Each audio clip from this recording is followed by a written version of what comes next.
Kapanya Israel ko meetanko aya palo kuledingi Elijah-nya elonanko tikitanko. Palo Elijah-nya kada ko malamlarenko la ngolorenko ya rapa nyenengi. Muna palo wangango anango jodanga kolela ya koja pedodala meeta kada ko malamlarenganyi. Kanyora koja pedara kad koja ko malamlarenganyi eni banya Baalku. Banyola arkara nyawa yaldi kad mulapa. Cingo Baalnga cingo meeta kada. Mula nyakolamba mulamlare walda palomba kojo kolda ngana nawan kara. Muna palo angola wangango Baalku Wangkatjara judanga. Wanyola koka polo ka kojara manjela. Kanyora pejel pa kojong ka pongola ngari jura polo ka koju. Kala ngana na ngaparji koka kojo pato pongola ngari jura pejel pa kojo bangka. Kapalo lango nyoran ko kar nyoran bangka capela waro elgare ngor tele ian jaku koka koto kamban jaku. Kala ngana na ngaparji kar ngana bangka palo bon pato tele koka koto ian jaku capelku.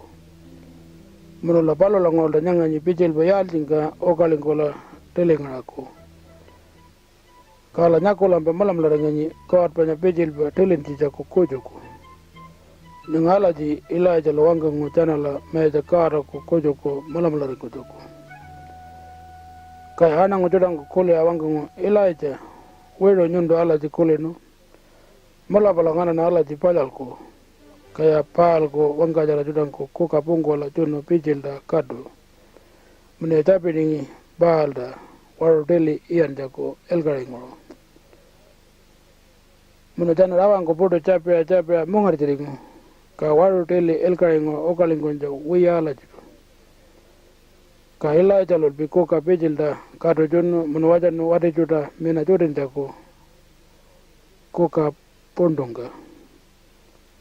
Muna chiworonga pejilda kolo muna pero ko wangango mena pulka para chori awanan jako pejilda jaro ngadinga muna palo lango Elijah lo wankara tapino meja kad o wankara la nyanendela kuare penya nyondo kojo kad malaba kapalo nyanga palo wanganyanga waro tele elkarengo mabal ko kalengo Munu kambango koka porno poli pijil buan kara mena kolo kambara pildino. Kaya anango jonango nyakola pulka oro jara wangango. Hawa bola banyanga Elijah ku God ngaranyi meja garanya. Munu ya balo lango da mola bagaranya kojo walkoningi Baalnga uyango. Kapalo lango elgare maroringo. Munu jananya menango poyiningi. Panya jana Baalnga wandera suka orangku karena walgonaka.